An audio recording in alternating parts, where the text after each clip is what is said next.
അള്ളാഹു സമീഅാണ്, എല്ലാം കേൾക്കുന്നവനാണ് എന്ന് അറിഞ്ഞാൽ നിന്റെ സംസാരത്തിൽ അള്ളാഹുവിന് തൃപ്തികരമായതല്ലാതെ ഉണ്ടാകാൻ പാടില്ല.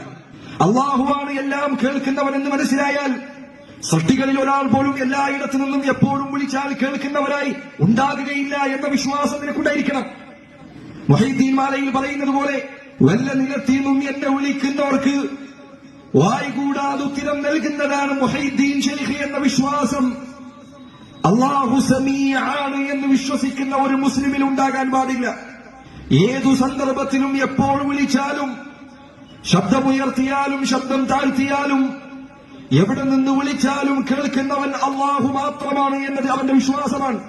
ബഗ്ദാദിൽ കിടക്കുന്ന മുഹൈദ്ദീൻ ശൈഖ് ഈ കേരളത്തിൽ നിന്ന് നീ വിളിച്ചാൽ അദ്ദേഹം കേൾക്കും എന്ന വിശ്വാസം നിനക്കുണ്ടായാൽ അള്ളാഹു സുബ്ഹാനഹു വ തആലക്ക് തുല്യനായി നീ മുഹൈദ്ദീൻ ശൈഖിനെ മാറ്റിയിരിക്കുന്നതാണ് ശിർക്ക്.